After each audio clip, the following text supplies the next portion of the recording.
Ohio State just got to break their will. They got to break their will. And sure enough, that second half, you guys broke their will. It's cinematic before the game. It felt like it was like in a movie. And then when it started snowing in the second half, it was like, this is beautiful.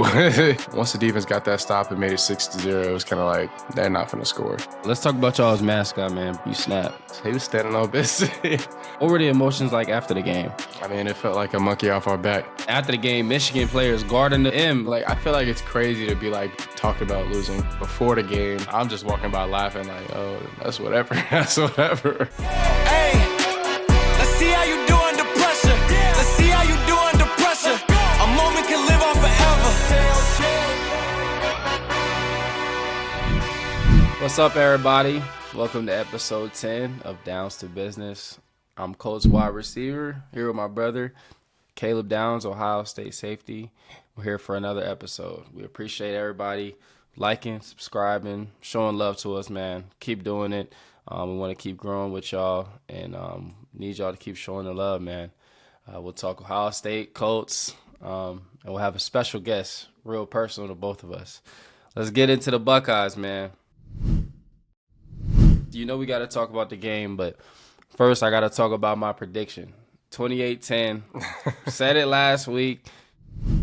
My prediction for Saturday, 12 o'clock, 28-10. I was 28-10. I was 1 point off on both, 27-9. But besides that huge win, like 4 years in the making or something like that? 2019, last time we won. It might have been. That's 5 maybe, but I mean, y'all didn't play in COVID, so definitely 4 years. But huge win. What are the emotions like? What were the emotions like after the game? I mean, it felt like a monkey off our back. I mean, I can't describe how much that meant to Coach Day to get that win for him. And everybody on our team was so excited about it. After the game, everybody was really excited, ready to celebrate, and then they was doing whatever they was doing, and we was just having a good time, chilling, get back in the locker room, everybody dancing, partying, whatever. Yeah. It was great. We turned up the state, did it for Ohio, so it was good. Yeah, I guess how do y'all like, since it's such a big game like that, how do y'all, obviously you make it a big game, but you also don't want to like over make it a big game, so then you got people like extra nervous. Like, you don't want to just hype it up so much. But I mean, y'all played Texas and other Big Ten teams all year. How does Coach, tell y'all, this one's important, but he doesn't like overdo it so that everybody's kind of like antsy and really like nervous to play? I think that was probably something they did a couple years back, but at least this year we try to keep it as consistent as possible. Really just do what we've done all year. Focus on the basics at least. Just focus on our foundation. I mean, we put in 11 games at this point, and we just wanted to go in and play fast. So really just the message was go beat the man in front of you. Let's go win the game. Win your one-on-one. I mean, how was the environment in Ann Arbor? How were the fans? I mean, we definitely got booed from the moment we got there. Yeah. I mean, I love seeing that type of stuff. I feel like it adds fuel to the fire. Like, definitely, as a team, if you walk in and you see everybody doing that, it's like, oh, what's up for sure. But you could see like the fans we were on the bus ride in, and fans like choke, choke, choke. Yeah. Fans booing and everything like that. It's just like we on the bus lit. Like we on the bus driving in. We see it, everything like, let's do it. It's up. No, that's tough. What's one of the craziest things a teammate has told you, maybe from a past teammate or himself, of like what's happened with a Michigan fan or what he's heard someone say to him? I mean, Coach Days is probably the worst. Like, people were receiving death threats and everything like that. That's about a football game. That's to another level, which is no place for that. That's out of pocket. That's out of pocket. But it is what it is. Coach P had some. Just don't. The state of Michigan is not the best. So yeah, it is what it is. Yeah, I'm already knowing death threats, man. When people get to doing that, it just be like, dog, you gotta calm down. Like, there was people sitting outside our bus an hour after the game, Michigan fans, Go home. You don't have anything else to do other than just sit here and yell stuff from the bus.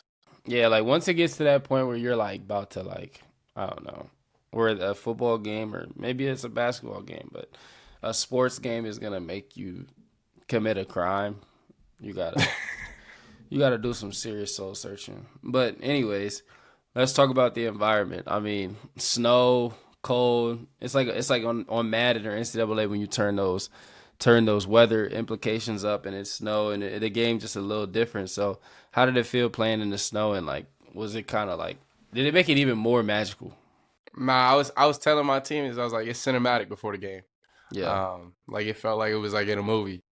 It was cold for sure, but like in the moment, it wasn't as cold as I thought it was gonna be. Yeah. For sure. Like during practice on Thursday, I was like, hey, like if it's this cold, we might have an issue.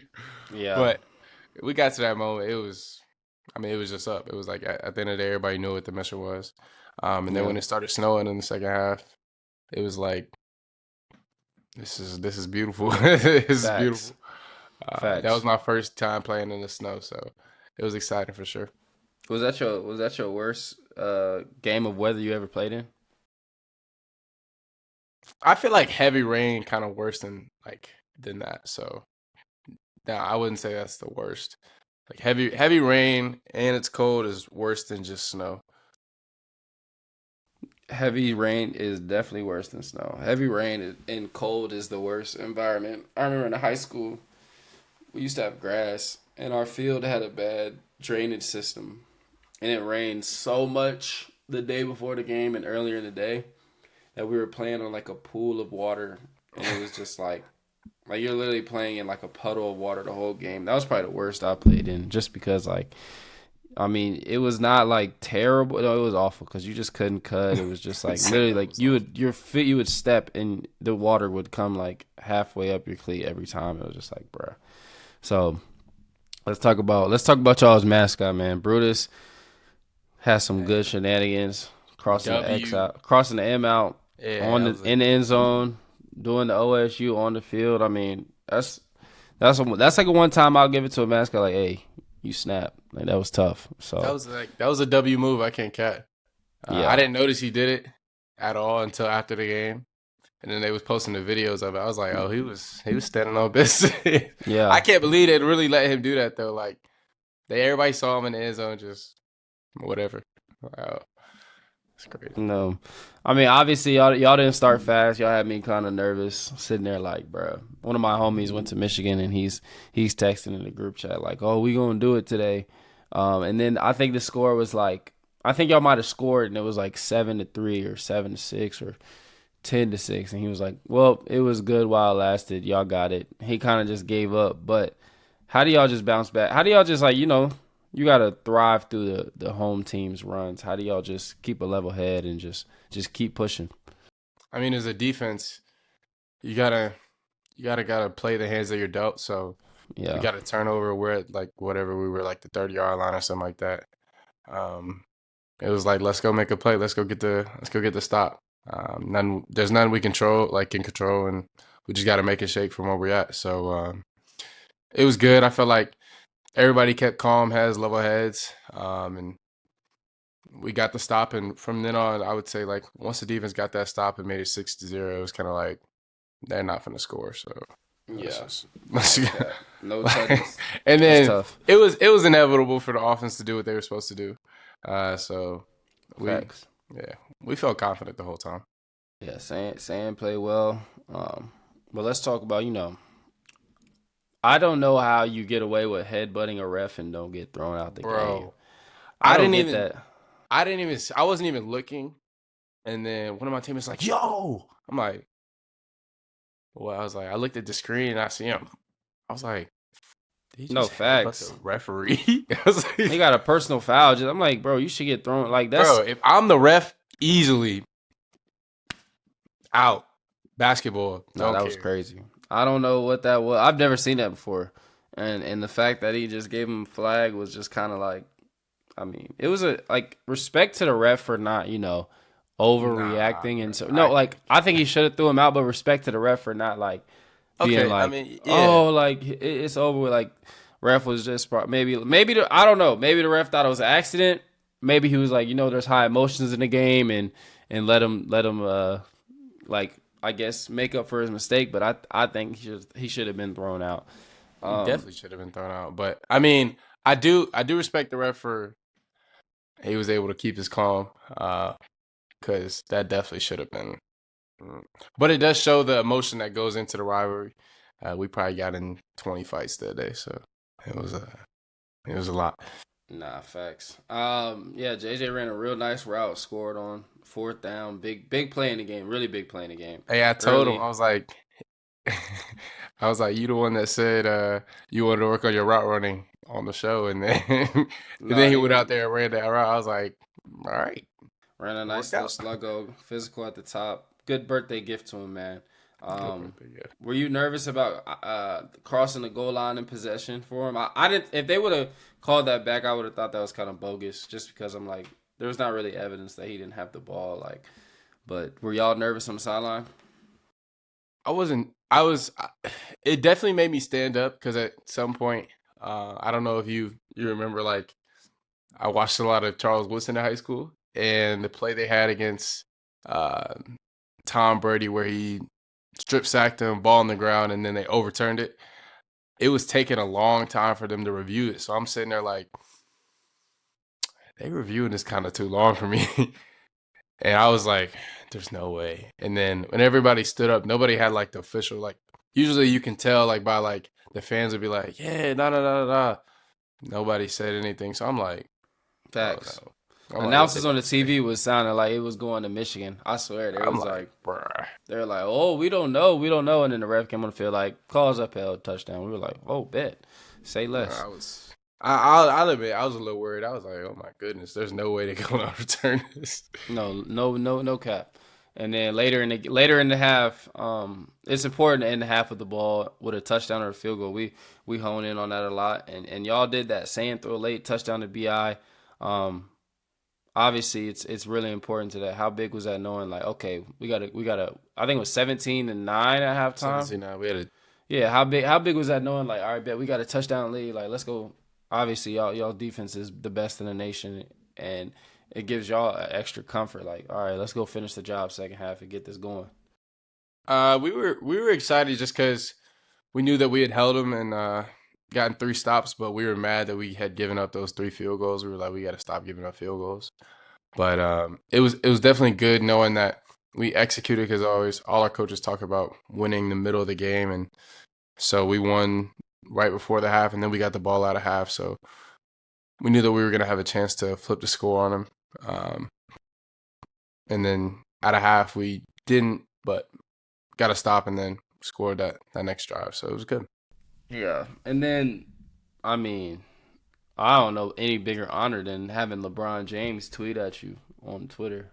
I know that's tough. The Selly was crazy. Yeah, he hit the king, but then he got a tweet at him. Like, I'm like, oh snap, that's tough. I think a couple players on our team got a tweet this weekend. That's tough. That was real tough. I was like, oh snap. I'm like, that's crazy. So, Our one of our old linemen, Luke Montgomery, he used to play with Bronny, with like the Blue Chips, and I mean, Bron like used to go to the games and everything. He gave Luke a shout out too, so it was I mean, he was definitely watching. support for Downs to Business comes from Google. Got a tough question, short question, long question, or 10 questions in one? With AI mode in Google search, you can ask whatever's on your mind and get AI-powered responses that give you everything you need to know. No matter your question, just ask Google. Okay, let's talk about a few things from the past weekend. It was rivalry week. Y'all were just talking about the Buckeyes against the team up north. Did any other performances impress you? It was cool to see Texas play on Friday. That was a good game to watch, and Taft had a pick at the end of the game, which sealed it. So that was tough to see. But I would say, yeah, that was the biggest game that was like, okay, they Facts. made it happen. No, literally, and I mean they're 9-3 now. I know, like even myself, they kind of like slipped under my radar after a couple games because I know that when they lost to Florida, I was like, oh, they're done. Yeah. But they're 9-3 now, and they've beat 3 top 10 schools. They beat Vandy, Texas A&M, and they beat Oklahoma. So at the end of the day, they do have a good case to get in the playoff, but they're 9-3. What do you think about that? Honestly, they just beat an undefeated team. I think they probably have a large chance to get in. So, I mean, when I watched the game and I saw the end of the game and I saw them win, in my head I was like, okay, they're in the playoff. But I don't really control anything. So I don't know. I think you got to put Miami in there. Obviously, Miami, I think Miami's 10-2. I don't think any other. I mean, maybe if Virginia wins, they can get in. But if they don't win the ACC, you can't put Duke in the. You can't put Duke in the playoff. I feel like that's a difficult one. Like, how you really put. What's Virginia record? 10-2, I think. If they win, then they in. I would put Miami in. I just think Miami can compete with some of them other teams. I don't know if Virginia is competing with some of those other teams. Maybe they are. Maybe I just don't know. I think Miami can compete with some of those SEC schools like Oklahoma and yeah, I definitely would think that more than Virginia. But I mean, if they win the ACC, then it really is what it is. They ain't the running. Now it's time to dive into what fans have been searching for, presented by Google. Caleb, over the weekend, searches for playoff bracket college football saw an 850% spike. Do you and your teammates think about seeding, or is not even something y'all bring up? I'm gonna say I actually looked it up this weekend, so I'm part of that 850% spike. I just didn't know. Me and Cardinal were wondering who's in the top 12 right now, and we were literally talking about Texas if they would get in. So, yeah, I don't think we were looking at it for us, but we were just looking in general who's gonna be in. So it was, yeah, I definitely agree with that spike. Facts. There was also a 350% spike for conference championship games between November 25th and December 1st. I think it's wild, just like we was talking about. Duke is playing in the ACC title at 7-5. That's what I'm saying. And then I swear the SEC championship game is Georgia-Bama every year. Maybe I'm tripping, but I mean, it was there when I was there. And then last year, what was it? Last year was. I don't know who it was. It wasn't that. Oh, it was Texas, Georgia. Georgia won. Yeah. That was a good game. Yeah, it was a good game. But 2 out of 3 years, though. 2 of the past 3 years. Yeah. So, I mean, are you going to watch any of them other games before y'all play or no? I mean, we're going to be in the hotel for like 12 hours. So, yeah, definitely. Got to do something. Nah, facts. I'll be watching all the games. So, I'll be tuning in early to late. So, over the weekend, searches for college football coaching changes saw a 660% spike. Biggest news, Lane Kiffin leaving Ole Miss. I mean, I wish they would do it in after the season. I wish he could commit to the job, but keep it low key, commit to it, and then do the playoff. Ole Miss can get a head coach after the playoff, but I feel like you kind of just mess up the flow of the season because Ole Miss could make a run and they can go to the daddy. My thing is, has Ole Miss been to the playoffs before this? Nah, I don't think so. So it's this is your shot. This is your shot to be in the playoffs.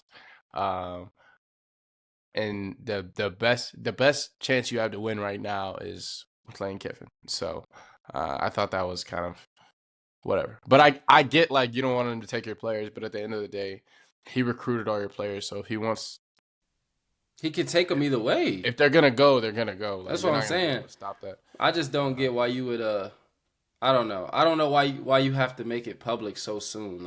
It's not like the James Franklin situation where he got fired. It's a situation of he's 11-1 on a great team, and it's are y'all just gonna throw this season away?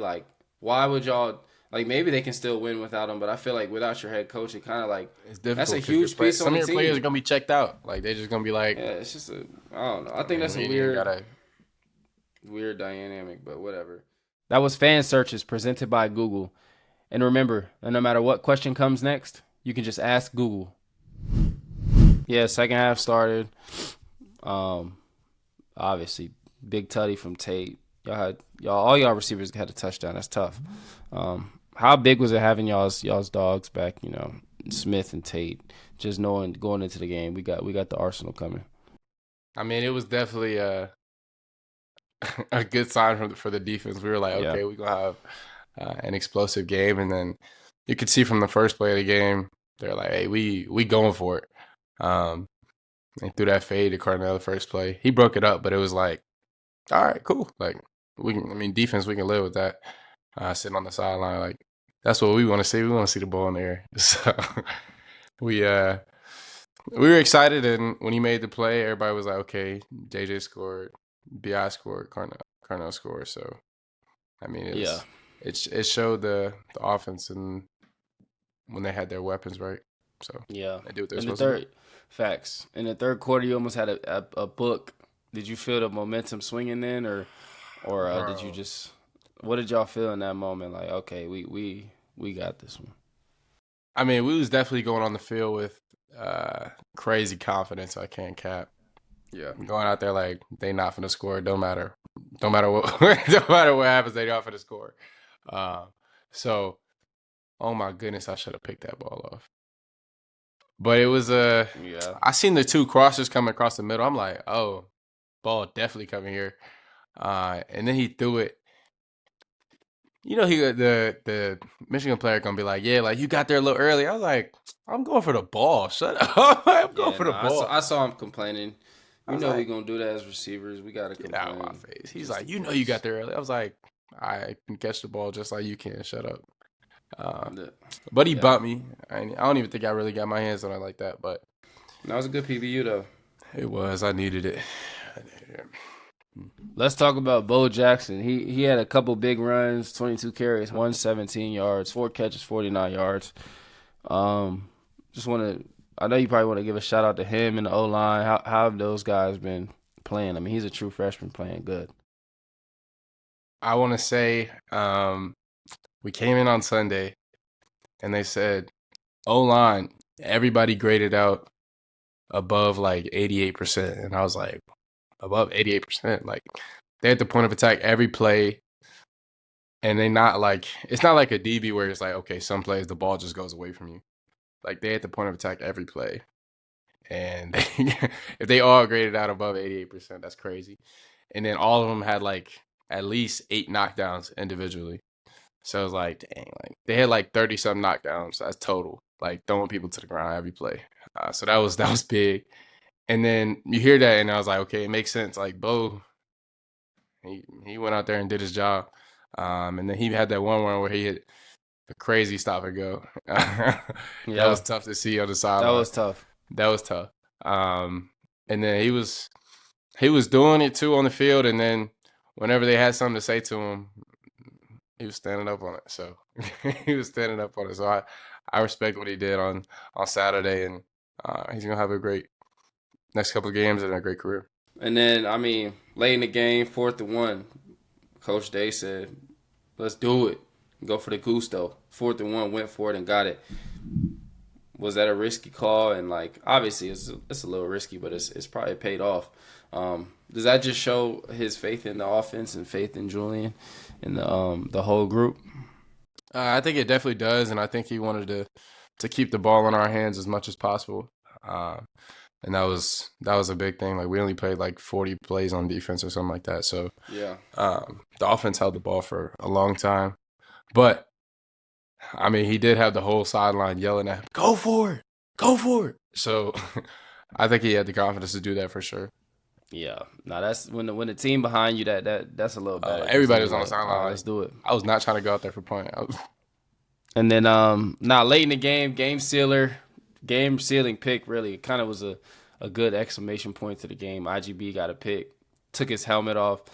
That was kind of like we did that kind of moment. I mean, was that a moment? I mean, obviously you could just take a deep breath and be like, bet, but just to have a game sealing pick from a senior DB. A guy in your group, how special was that? I mean, he said it before the game. He was trying to put on for Denzel, Lathan, Jordan Hancock that were there the years before them. They didn't win the game, so he was like, I gotta put on for them. We gotta win this game, get some gold pants for that. And I think it was befitting him going out that way. in his last regular season game. So it was definitely a when I seen him caught it, I was like, okay, cool, smooth. He ran over there, took his helmet off. I literally seen the ref like pull out his flag, throw it like right where he was. Yeah. And then he's running, and I see him drop his helmet. I'm like, all right. I was like, okay, he's taking it to another level. Caden Curry would have picked it up, but it was at the end of the game, so I was like, I don't really care. That was lit. That was a good exclamation point. That was a way to we just took this over. I mean, and then after the game, Michigan players guarding the M. Last year it's crazy because last year they tried to disrespect y'all and plant their flag, and then this year they standing there like ready to fight almost. I'm like, I mean, was there anything else crazy that went on after the game besides that? I mean, well, the first thing, I mean, like, I feel like it's crazy to be like before the game, hey guys, if it doesn't go our way, we're gonna stand here and try to fight in the middle of the field. Like to have that meeting pregame is kind of, I don't know, that's just a weird situation because you talk about losing, so it's just weird. But I wonder if they did it pregame or they just did it like in the fourth quarter, like, hey, we guarding him, like they ain't doing us like that. I wonder. But you still not trying to win the game in the fourth quarter, so like either way, it's still like it was kind of over. What was it like? Once we they was got, up, I don't know. we was up 2 scores at the beginning of the fourth, and then we won 3 scores.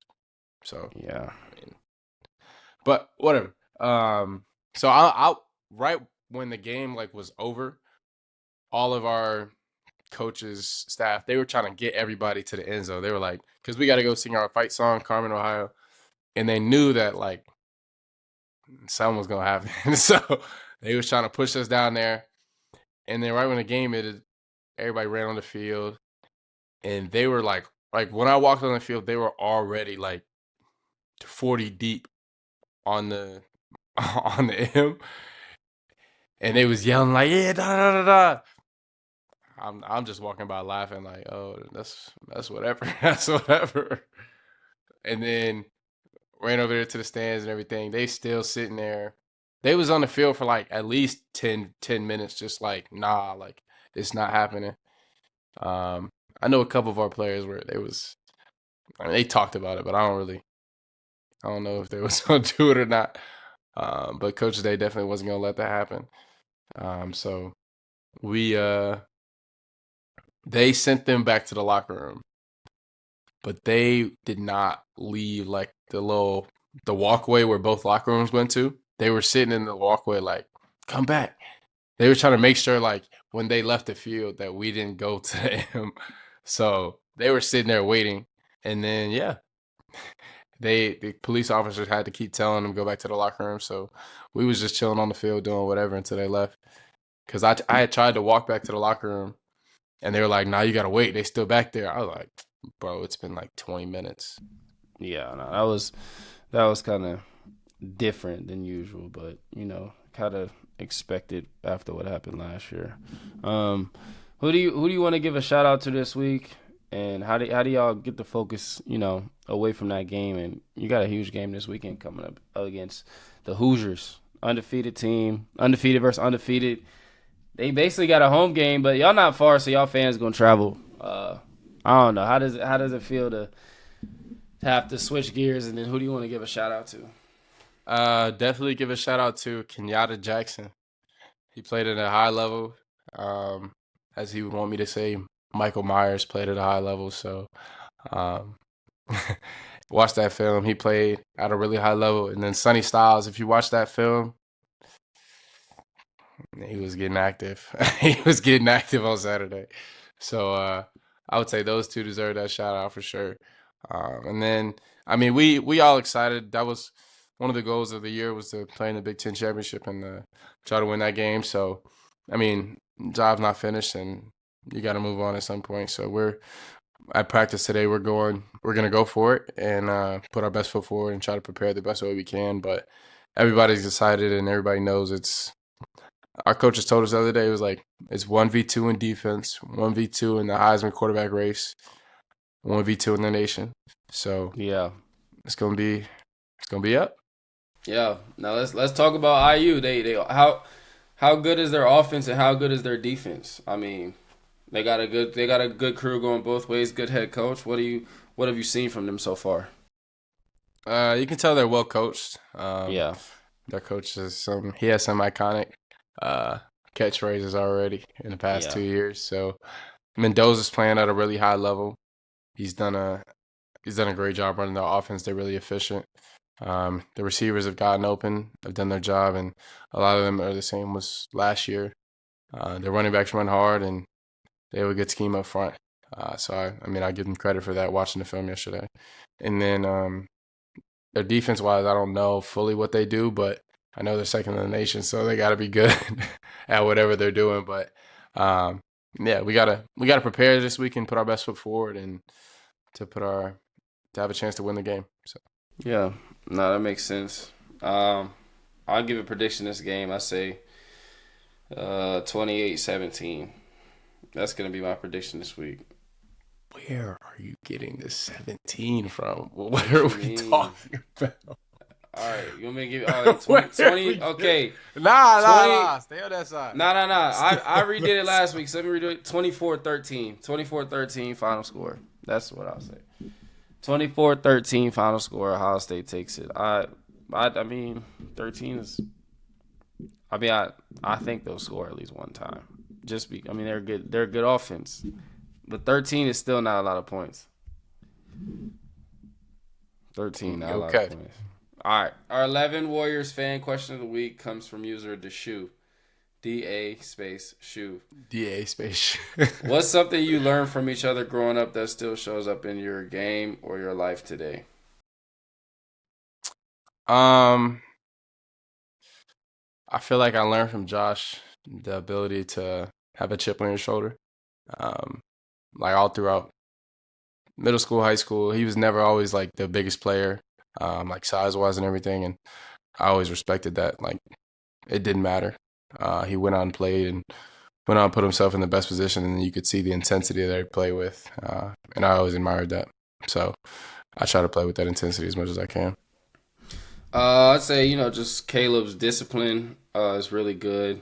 Just everywhere in his life. That's something that's very a big like thing in a man's life is discipline. I'd say Caleb's discipline is second to none. So I feel like that's something that just to look at and admire and just be like, dang, like that's something really cool and that's something to be an example of. And then on the field, I would just say, just his ability just to play both ways really good, but specifically on offense, like his run after catch is really good, and that's something like that I've admired since he was younger, just carrying the football at running back, and even when he caught the ball in high school on like screens or passes, like really good running the ball after the catch. So I'll say that. All right, it's time for Around the League. This week, the Colts' top-ranked offense faced the Texans' top-ranked defense, and it was the first time the Colts were held onto under 20 points. Josh, what does it say about the game? Sad Sunday for me, but what does it say about the game this weekend? Just good team. We lost to. We shouldn't have lost, but we didn't make a lot of plays that we should have made. It literally comes down to that. We just didn't make a lot of plays we should have made. So, credit to them. They came in and won, but we definitely didn't play up to our standard. And we could have won that game if we would have made a few more plays and made a few less mistakes. That's how it always is. Those couple plays that are missed, they always make an impact. But second quarter, there was a great celebration by our guy Cam Bynum. Steve Urkel dance. Yeah. I seen the little video he posted about it in the practice session that he had before the game. So that was what was y'all thought process seeing that on the Jumbotron? Yes. It's cool to bring the energy with the Sellies. That's what he's known for. So he has them ready. But the play was great. He was in a position and had a great interception, and then he always has a Selly that I don't know that I wouldn't think of doing a Steve Urkel dance, but he had it ready. So credit to him, and let's hope we can get a couple more Sellies from him this season. For sure. That very next drive, there was a great deep ball thrown and a great catch by Alec Pierce. What would you say about Alex's development and how he's done this year? Yeah, man. Alec, great player, bro. He can do it all. Obviously, he's exceptional in the deep game. Go ball, post ball, pylons. He's excellent. Got crazy ball skills. And he's really good in the release game. That's what a lot of people don't give him credit. But he got a little shiftiness to him in that box, that 1x1 box, 2x2 that he can just shake you quick. And then he has good acceleration, good top end. And then he also can run some good routes too. I mean, he can run the route tree. He ran some good deep outs, curls, all that. So Alex a really good player, and he's gotten a lot better over his first. His fourth year. He's gotten a lot better, and this year he's really doing good. And that deep ball on Sunday, like everybody was talking about the catch, but let's talk about that release he had. And then got vertical, made a huge catch. So credit to Alec, really good player, very athletic, great ball skills. Can't say enough.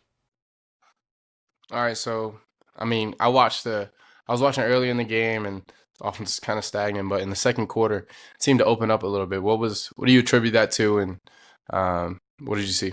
Yeah, it just took us a minute to get going, but obviously, JT had a couple nice runs, opened it up, had a nice little screen that kind of opened it up, but it just took us a minute to get going. I guess we just had to figure it out what they were doing on defense, I guess, but obviously you got to credit them. They are the best defense in the NFL right now. So at the end of the day, they made a couple more plays than we did, and that was the ultimate decision in the game. 18.3% completion percentage. 3rd and 10. Daniel Jones fires a deep ball to you. 18.3% completion percentage. The lowest completion percentage of your years. Tony toe tap on the sideline. What was going through your head for that play? And take us through it. No, just deep seven route. I think they played cover 4, so it was just one-on-one with the safety. And Daniel gave me a great ball, allowed me to put it nowhere else but where I could get it in. Yeah, credit to Daniel, and shout out Reggie Wayne. He does this presentation every week about sideline catches and big catches like that. And I was able to toe tap. Thank God I made that catch, because that was one of the harder catches of my career, just in terms of getting my feet down, not so as much as the catch, but just being aware of where I was at on the field. So the body control. Just catching every week, just God-given talent. Those things all together allowed me to make that catch and secure that 3rd and 10. A few plays later, another catch, and then 3rd and 9, great catch gets called back. What was going through your head with that when the catch got called back? I seen it. I was like, oh my goodness, that's tough. And then I seen they call holding or something like that. I was like, Nah, not really anything. Really just, it's all right. Just got to somehow muster up this 3rd and 19 or whatever it was. And then they got a PI. So it allowed us to get in field goal range and make a couple more plays. But just credit. Thanks to Coach for trusting in me in those situations and allowing me to make some plays and go from there. But once you get in the rhythm, it's a little easier, like as a receiver, to get in the flow of things. Obviously, like you want more targets, but when you do get them and you're allowed, and it's like you're getting them back to back, it's more you getting like kind of like a flow state, what they call it, and it makes you like, okay, like I'm here now. So I'd say that was just going through my head. So you talked about the rhythm, but what is it like when you're necessarily not getting the stats and the balls that you may want, and then at a moment's notice, you're the focal point and you're the one that has to give the spark to the offense? What is that like in staying locked in? No, really, like you said, staying locked in is hard. It's hard though. Like I feel like on defense, it's a little different, because on defense you control your own destiny in a sense, and obviously you play safety, so some games you may not get any action, but you can't really fall asleep back there, because it's not like a play hasn't come your way because of.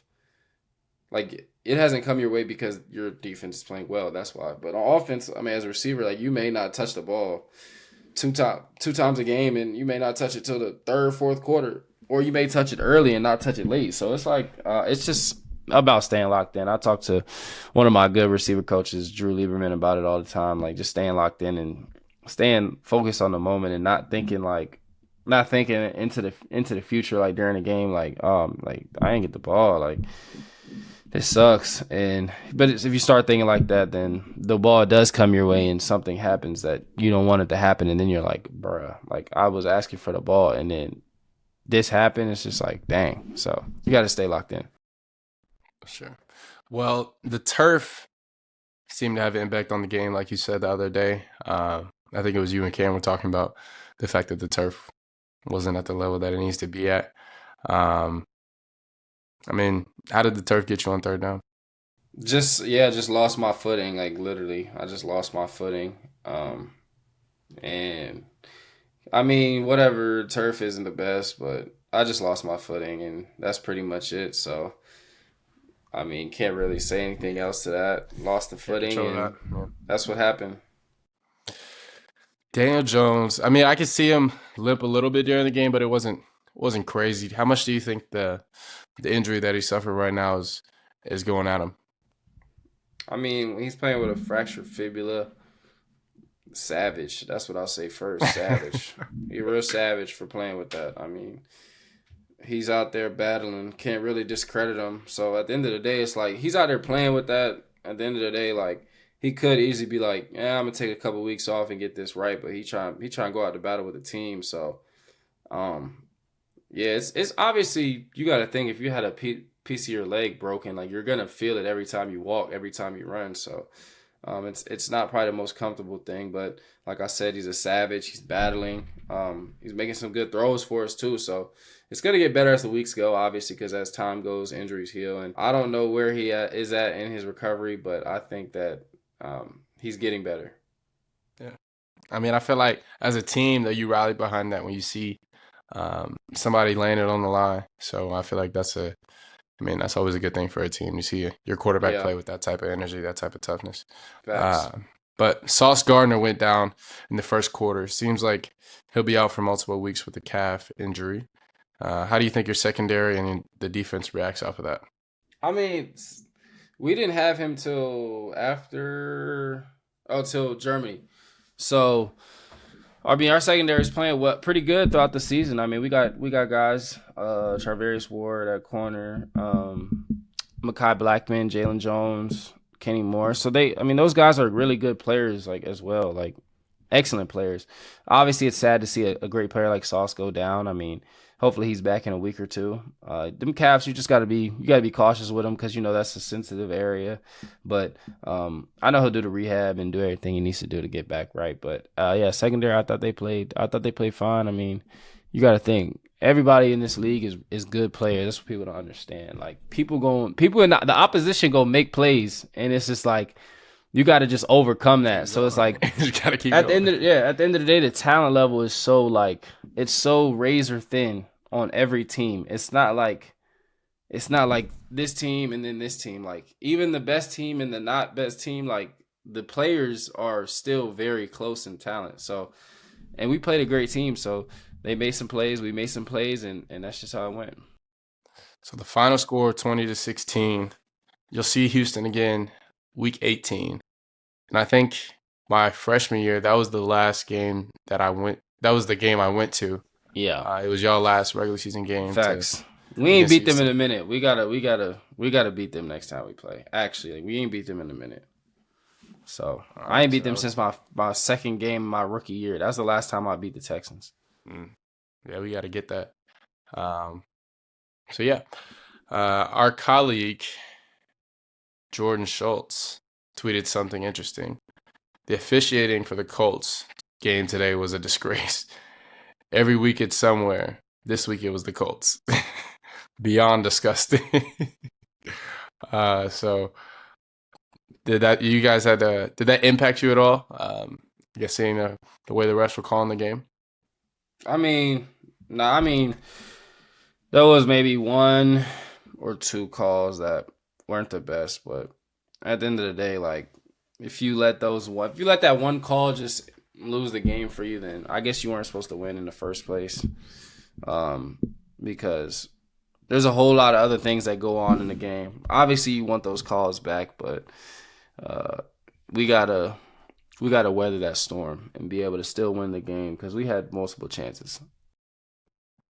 So the AFC standings, AFC South standings: Indy number 1, Jacksonville number 2, Houston 3, Tennessee Titans 4. Jaguars are next on the road. You said that's a tough place to play. What's the mindset going into that game and knowing that you have a challenge coming up next? Yeah, I mean, Jags on the road. We haven't really won there in a while.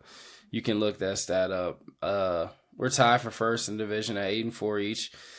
I'll just say, like, it's just, I don't know. I don't know why it's a tough place to play, but we can't really look into that. We got to go out there and play. They're a good team. We're a good team.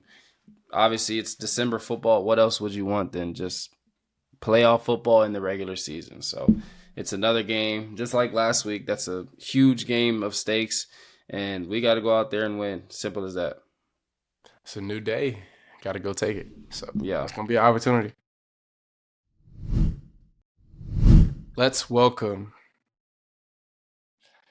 my dad, me and Josh's father, a mentor, a recruiter, a husband, the CEO of Trust Downs Foundation, a former NFL running back, a coach, and a legend, B. Gary Downs. Appreciate you, Pops, for hopping on. What's up, gents? How you doing this morning? Good. How are you? I'm good. How are you? Josh, don't sound so All right. excited to see me, bro.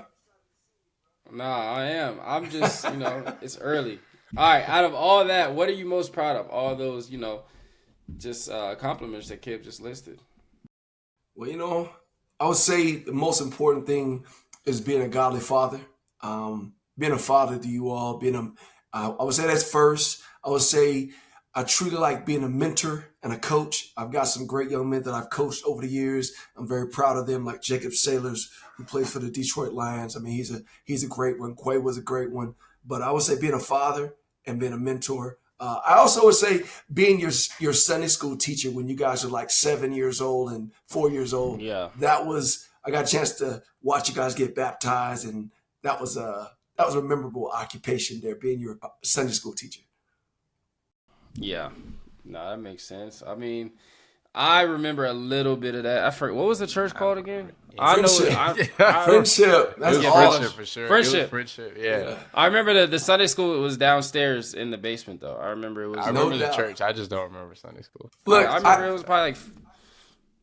I had just come back from NFL Europe coaching, and when I got back, Mom said, "Hey, I signed us up to be Sunday school, Bible school teachers." And I was like, "Oh, you mean you signed me up?" And sure enough, she quit, backed out, and it was just me and Mr. Bonds doing it down there, singing all those kid bop songs with y'all. But that was memorable. Mr. Bonds, man. Yeah, Mr. Bonds. Shout out to I Bonds. remember. Great people. All right. So I guess what was it like, just being in the stands, cheering on Caleb this weekend at Michigan? Like, were you obviously last year? I was at the game with y'all last year. This year I couldn't go, but what was it like to see them win that game? That's a sad day. Well, compared to last year, I came in guarded to that experience. But first of all, it was freezing, so we had like triple layers on. I sent somebody a picture of me, Mom, and Cam in the stands, freezing.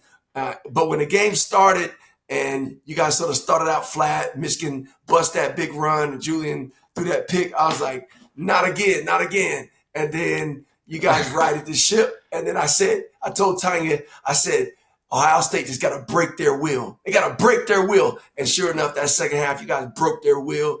And I said, all right, we good now. Especially when Cardell's touchdown and then that double move by Jeremiah, they done. And then Coach Day, when they got that penalty, and instead of it being like 2nd and 15, he said, nah, let it be 3rd and 5. And I was like, it's a wrap. It's a wrap. So it was great. I'm saying I was telling Josh, I was like, we had complete confidence. And I remember that when he declined that penalty and it was 3rd and 5, I was like, oh, we got to get off the field. I was like, we got to get off the field. Yeah. But you went to NC State, played running back, had a good career there. Did it go in your head at all that when Josh committed to UNC and decided to make the decision to play there? Well, I went to NC State. Your mom went to NC State. We're Wolfpack people. But I'm going to tell you that the Lord prepared me for that because If I tell you that Michael Jordan dream, I had that dream one night, and Michael Jordan said, what can I do for you? And the next day when I went out recruiting, I walked into Peachtree Ridge High School, and when there was a sign of Michael Jordan, said there's 3 types of people in this life. People that make it happen, people that watch it happen, and people that wonder what happened. I said, what's going on? And then that January when Uncle Dre called me and said Matt Brown was coming back, I was like, so, Josh don't want to go there. But then he said he hired me as the DB coach. I was like, oh, snap. I literally, it's over. Bam. And when Josh visited NC State a few months later, on the way back, y'all stopped in the UNC. Mom said, hey, Josh really liked it. He wants you to come back. We took the visit. I definitely could see what he liked about it, the opportunity. And on the way back from Chapel Hill, back to Raleigh, back to home, I knew he was going to commit, man. I was in tears. Your mother was like, tell him he can't go. I said, I can't. It's his life, man. It's his time. I can't tell him that. I shared a couple tears. And then I went to an awards banquet with Born to Compete that day with you, Caleb. And I was like, it's what it is. So I look back on it as great. It was a great thing for him to go there. Yeah. No, I remember that. My mom was like, "Yeah, he's a little bit upset," and I was like, "Shit, I was in tears." I mean, I get it. I remember that in the house. I get it. I was like, I get it, but I'm like, I remember that in the house. He was not hiding his emotions. I remember I was sad too because I remember like George McDonald at NC State at the time was like one of my like in terms of like college coaches, like he was probably my favorite college coach just in terms of like human to human, and I had to tell him hey, I'm going to your rival school, and he was just like he didn't get it, but he was like, is there anything we can do? But I just felt bad because I was like, man, look, let me tell you how crazy it is. It was a tough decision. So me and Mom are riding back from the Ohio State Michigan game Saturday night in the snow. We drove 7 hours. It was a 3-hour trip, took 7 hours in the snow.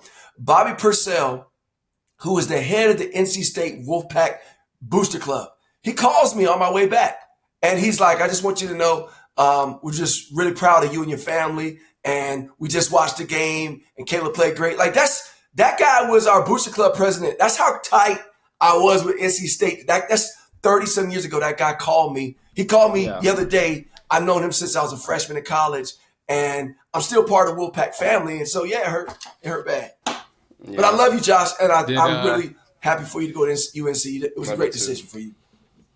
Do you remember that story? My freshman year when we went to that game, I think it was UNC versus NC State at NC State, and I low-key committed to Dave Jordan. Oh yeah, you know. Oh, he was like, "Oh, you lost Josh," but I was like, "What is he?" I was like, "What is he doing?" Coach Dave, you can count on me. I'm coming. I was like, "Oh, Josh." I was like, "What is he doing?" But that was hilarious. I don't even know what I was thinking. I was just like, "Oh yeah, I'm not gonna do that." I was just like, and at the time, that was the offer. Like, football. That was the offer that was you wanted. Football for me. I was like, "Oh, yeah, NC State, da da da." I got to do that there, and then I said that, and I can see y'all's face. Josh was like, doing? What are you doing? He was caught up in the moment, Josh. Caught up in the moment. I was like, you are tripping. I was tripping for sure. Nah, you were. I forgot about that. You were tripping. I think I only took one more visit there, and it was just no. No, I mean, you was just. I was like, bro, you're tweaking. You're a freshman. You're not supposed to do that. But I was like, whatever. You can't talk. You committed too early. I told you to commit in July, August, and when you went to UNC on that visit, you committed in February, 5 months before you're supposed to. So you got emotional too. No, I did. If you're right. Because I still took some visits after that, a couple months later. We was creeping. We went to South Carolina. We creeped on that visit, try to keep it on low key. Penn State too. And Penn State. Woo. Yeah. Yeah. No, we did. All right. Okay, one of the major differences, I was on the early end of NIL. It wasn't as huge when my last year. It was there, but it wasn't as the magnitude of it now is huge. I guess what's the difference of navigating that now than ever? Because now it's a $1 million, multi-million-dollar thing. It's huge.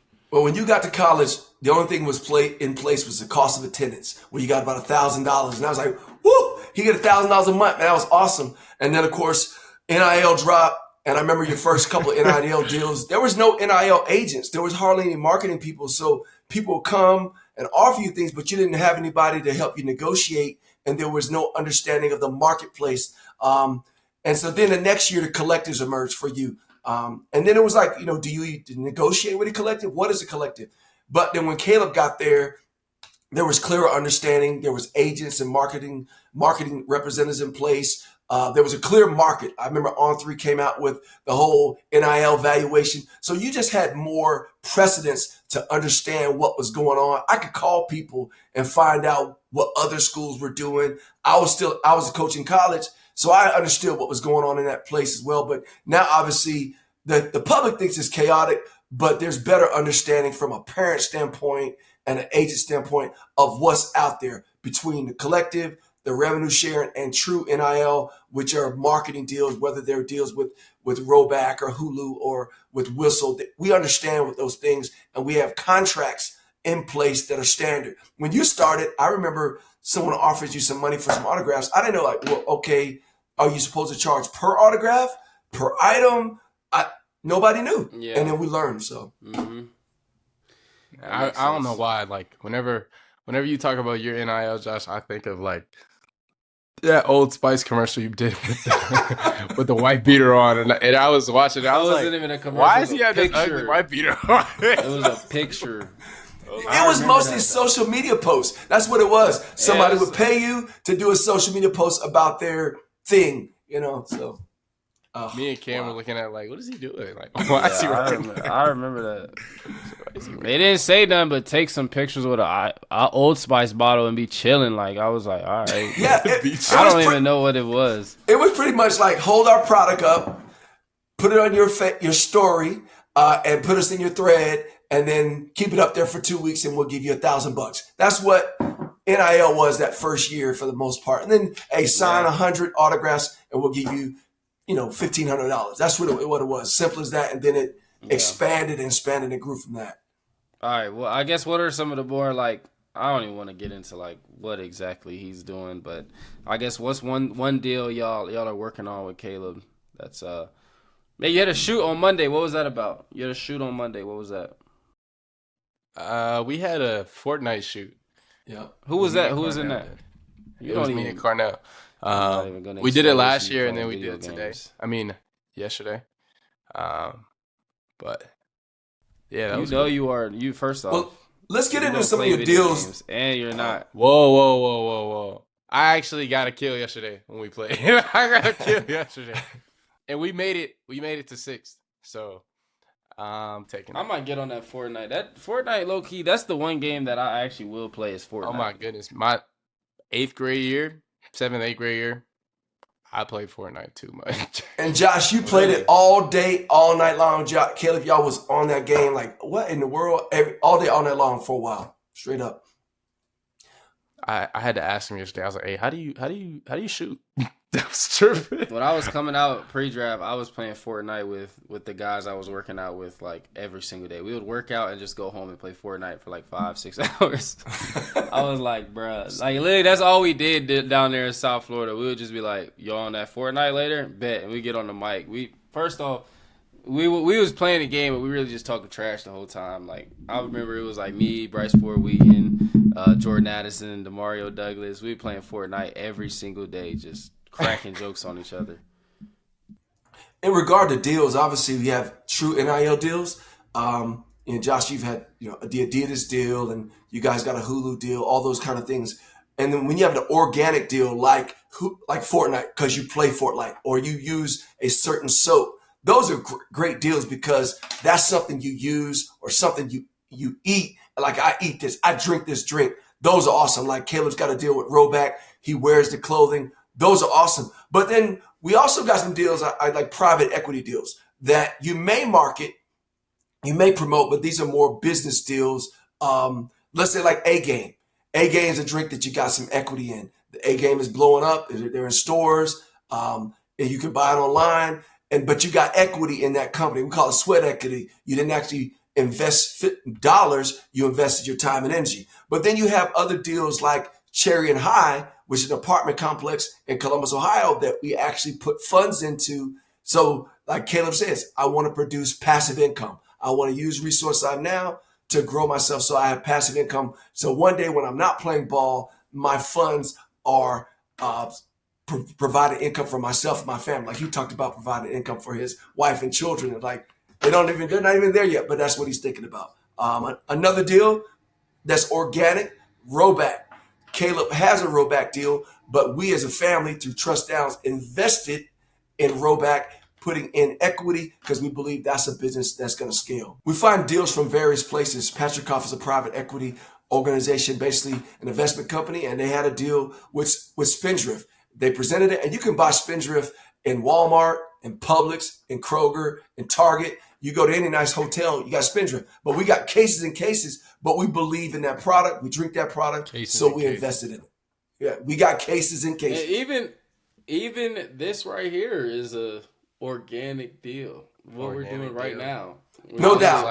We're literally in like, the deal yeah, right they said you could do a podcast. I'm like, oh, okay. With Josh, he was like, yeah, you're doing it. I was like, okay. Well, 2 years ago, I had an opportunity to do a podcast with Born to Compete, me and Alex Benson, and I did like 130 episodes. So I went to their marketing rep, Parker Kane, and said, hey, I think it'd be a great idea if we can get Josh and Caleb a podcast. And then shout out to Parker at Excel. And then about 2 or 3 months later, he said, I've got it. He said, I've got a company. And then they came up with the name The Zone. Sure. So then it's like, okay. And now you guys are on episode 10 of your podcast. So this is an organic deal here where it's something that, hey, it's an idea. And then collaboration came together. And now we're literally working in a deal. Can we talk a little bit about more of your fathering capability? Because I know that I rely on you for pretty much everything, and you've been such a help for me, and I'm sure you've been the same for Josh in terms of whether that's financial advisors, agents, tax stuff, real estate, whatever that is, even making decisions about football and everything like that. Like, what does that mean to know that your sons really rely on you for everything? Well, I try to get out in front of you all and everything. I say that I don't ever want my children to live hand to mouth. When you live hand to mouth, that means you don't know where your next meal is coming from, or your next opportunity, whatever. And so basically I'm trying to prepare. I remember football, this coach used to say the 5 Ps. Proper planning prevents poor performance. So I always try to plan and prepare and sort of shape perspectives for you guys.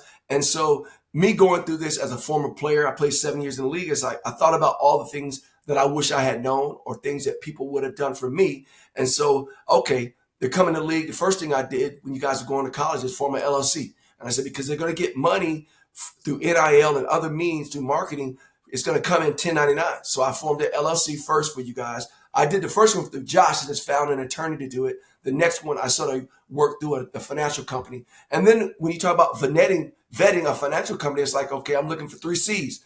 I'm looking for people that are competent, people that have character, and the people that you can connect with. So the first thing is competence. And then when I look at competence, I look at sort of proof and concept. Who they work with?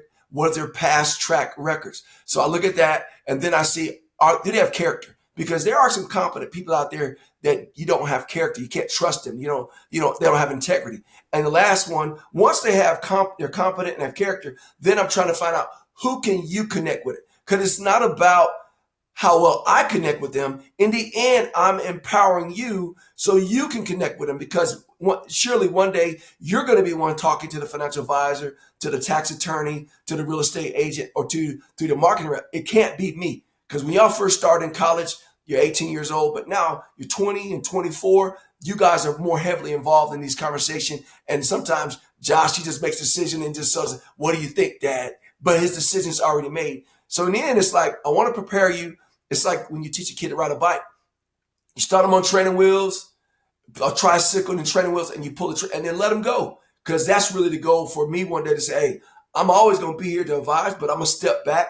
And if I do a good job as a dad, I prepared you. I put things in place, sort of like David prepared things for Solomon. Like, Solomon, build a temple, but I got all everything you need and materials and supplies are already here. It's yours, buddy. the show's yours, the throne's yours. And that's how I feel about you. Prepare you guys. And I'm your biggest fan. I want you to go where I've never gone before. I'm like, you're the only two men I like. I want you all to do better than me. There's no other man that I can say, I want that guy to do better than me. You guys, I want you to do better than me in every respect, as a man, as a husband, as a father, ball players, business people, men of God. I want you to do better than me. And that's really like in Genesis 18:19.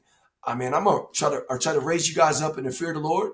And I planted those seeds. And it's like, hey, I want to see where you guys can fly, because I believe as a father, we sort of shape arrows. Those arrows are meant to be launched, not kept in the quiver. So I'm not meant to like control you. It's like, hey, I prepared them, I sharpened them, I got to let them go. And I love it. I see y'all flying now. I mean, I feel like I heard that a while back. It was like the only person that truly wants you to succeed more than you as a man is your father. It's like, other than that, everybody else is kind of just like, I gotta have some in it for me. And that's a sad truth for me. That's it's a like sad grandpa. truth for men. That it's only your my, father. my father, he's very proud of me, but he's very proud of you. I believe that I did better than him because he prepared me. And I want to do the same thing for you all. It's like, you want to make sure the next generation is better equipped, better positioned, and more resilient, wiser than you are. That's really where I am. What advice would you give parents that are embarking on the same situation that your sons did, or that Cam is? Like, what advice would you give them for similar journeys? Well, first I would say be a parent first. Love your kids unconditionally. I always want you guys to understand your identity is not in being a football player or being a real estate mogul. Your identity is in Christ. Second, your worth. You have worth and value regardless of your performance. So I want you to be good in Christ, but I also want you to be great. But once you get to that point, say, hey, you know what? Now it's really about finding good mentors. Because as a parent, you got to say, what do I know? And then you say, okay, I'm pretty good at this and that, but I don't know everything. So for me, it was about finding the right mentors for you all. And people like, when you're like Josh being a receiver, there was a while where I coached him. Then it was like, okay, he's better than me. I need to find somebody that knows more. Same thing with you, Caleb, being a DB. I know this much. We got you a coach. We got to get you a better coach. And then same thing with financial services.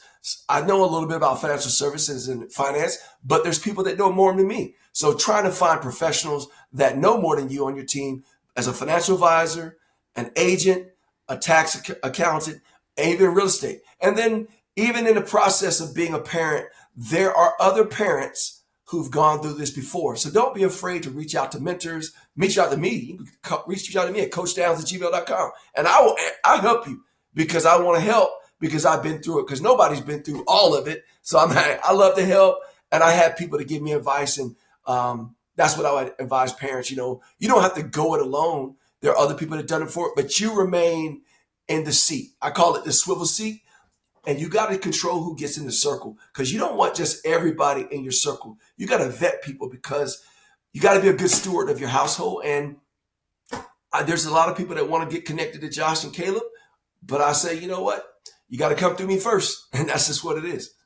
All the parents watching, they're going to get a whole lot of – I hope they have a notepad ready, and they got to rewind and rewatch over and over again, because there's some good notes in there. But, I mean, switching back over a little bit to the athletic side, when did you obviously, when did you know that we could be special? And I guess when did you start – like working out with us, like at how young of an age? Because people be asking, like, I got a trainer here that asks me sometimes, like, hey, like, when did your dad like actually start working out? And I'm like, I think like maybe when I was like 5 or 6, but like, to be honest, I don't really remember, because I was so young that it's not like I remember it was September of 2007. Like, I don't really like remember that much, but I guess like, when did you realize we could be really good, and when did you want to start us working out? Because obviously me and him, we could have kids in the future, and I want to know, like, okay, when is too early, when is too late, and in between. Well, we put you in soccer. I know you don't like soccer, but we put you in soccer, and you did that first, and we saw some athleticism. And then we put you in gymnastics, and you were playing baseball. So you played soccer, baseball, and we put you in tumbling. And so we could see some things then, but that really was sort of like just overall development. But I think when you were in preschool and they had field day and I was watching all the other kids and I remember you shooting free throws and none of the other kids could make a free throw. And you dropped like 10 free throws in a row when you were like 4 years old. And I said, Buddy might be coordinated and athletic. And then I remember we put you on the basketball team and you were the backup point guard. And you really weren't playing much because the head coach, his son was a starter. And right before the half, they put you in the game. You had like a little headband on and you ripped this kid and went down court and made a layup right before the buzzer. And I was like, what? And so then I said, okay, he got something. So around then I was coaching football, but I was also coaching track. So you started doing some track drills with me, doing some speed and agility. And I would say for you, by 6 years old, we was out there running cones, doing skips and hops and doing the agility ladder, even at 6, 7 years old. And then you played football at 7. For Caleb, because you were doing it at 8, when you were 8 years old, he was 5. So he was already out there. And when you were 7, we ran some AAU track. And Caleb was 4 years old, run an AAU track against 8 and 9-year-olds. And because there was no division for 6-year-olds. But he was coming at last place, but he was out there running. And so I thought you was gonna say I was winning. So no, you were not winning, buddy. You were 4 going against like 8-year-olds, but you was running. You was in your lane. You was focused and you was intense. And so we just had you guys in activities. And what's crazy is when we would go on vacation, I would bring the agility ladders and the cones and the bungees. So we was out there doing cones, agility ladders, bungees, even on vacation. We go to the beach. Everybody else sleep. We get up at 6:30, 7 o'clock, go out, do our speed and agility, and come back in during breakfast. And we didn't bother nobody else. Hey. And you got that work done. I remember I used to run the 400. I need to get back in that. I need to get back in that shape. So this offseason, I'm actually getting back in that 400. I don't know if it's going to come back, but I remember when I was younger, you used to be like, run the 400, run the 400, run the 800, run the 400. And I remember I ran it a couple of times and like, I was just like, I hate this race, but like, that was bad. And because I didn't take track. I took the jump. You didn't take track serious in high school. I took the jump serious. I took triple jump and long jump serious in high school, but I didn't take the other stuff serious. Maybe I took the 4x1 kind of serious, but like, they put me in the 4-1. Like once my coach begged me to do the 400, she was like, just please. I was like, fine, I'll do it. I got done with that race, and I looked her in the eye and said, I will never run this race again for you in my life. And I was just like, this is the last time I'm ever doing it. And she just laughed because she already knew, like, I wasn't in that shape. But I tried. It was just that 400 is I think I was at that race. I think you got hawked. I'm pretty sure you got out ahead. I did. I got you got hawked. I got shot in the leg. I was out running with. They all ran like 50s and 49s, and I was with them at 300. I'm with them, and then bam! Yeah, I was like, oh, my legs just cooked, and I'm like, it just felt like the finish line was getting farther and farther. Bro, they used to actually be my like worst thing in high school, and he'd be like, "Oh, let's go to the track and run." I'd be like, "What?" Oh yeah, and I try to go to the track and run. I did, but that endurance helps you, Caleb. I used to hate that track. Nah, I'm getting back on the track this offseason. I don't know why. I actually started a track team. Y'all remember the Patriot Track Club? I started that track team literally in the summertime, and some really good runners came out of that. But really, one of the targets was you guys, trying to help you guys with your speed, your endurance, your form. I started that track club over at Mount Pisgah. You guys ran it. I still have people calling me, "Hey, we'd like to join the Patriot Track Club." I'm like, sorry, we don't do that no more. But you don't. No, I don't. Yes, I do. No doubt. People still call about joining that track club, but it served its purpose. I mean, it got you guys running. It helped your form, your technique. And you're right. That 400, it'll make a man out of you. That barrel jump on your back at 250 yards. And like you said, you never want to do it again. All right. Last thing. I mean, I gotta head out soon. But last thing. Give us a Bible verse that stuck with you. Like, I mean, I wouldn't say your whole life because you probably don't remember when you were like 14. I remember. Maybe you remember some of it. I do. But what's your favorite just verse that for people that might be struggling with some or people that just need some like initial guidance of getting in the Word or something? My mother used to always, every time I would come home in college, she would tell me a verse from Proverbs 3, 5, and 6. It says, "Lean not unto your own understanding, but in all your ways acknowledge the Lord, and he will make your path straight. So lean not unto your own understanding, but in all your ways acknowledge the Lord. That means in your coaching, in your marriage, in your child rearing, and your work, in every way, in every facet of your life, lean unto the Lord, and he will direct your path. If you honor him, if you delight in him, he'll take pleasure in you and direct your path. And so like when you're a teacher and a kid comes up to you and asks you a question, you're willing to help that kid because he asked. The same thing when you lean into the Lord and ask him, say, Lord, I need help. I need guidance. I want to look to your wisdom and everything. And I would say that Proverbs 3, 5, and 6 is that one where lean unto the Lord and honor him in all your ways. That stuck with me since I was a kid. Yeah, and then the next verse is fear the Lord and shun evil. It will be nourishment to your flesh and healing to your bones. That's right. That's another piece that's just, don't forget that piece. But that's just for everybody. You got to listen. All right. We appreciate you coming on the show. I mean, I know we could talk for another 45 minutes if we had to, but appreciate you, Dad. Much love always. Hold on, son. I got to straighten this thing up in the back.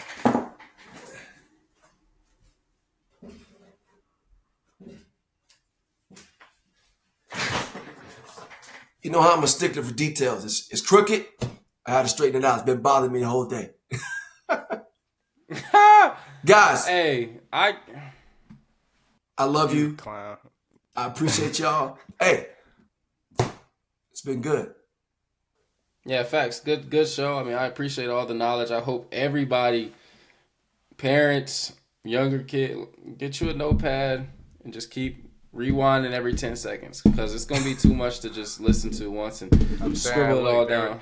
They were talking about 20 minutes. I was like, hey, he's not going to talk for 20 Rewind it, listen over and over again. He definitely going to talk about But yeah, man, appreciate y'all. Keep showing love to the show. Much love. Appreciate it. Peace. Hey.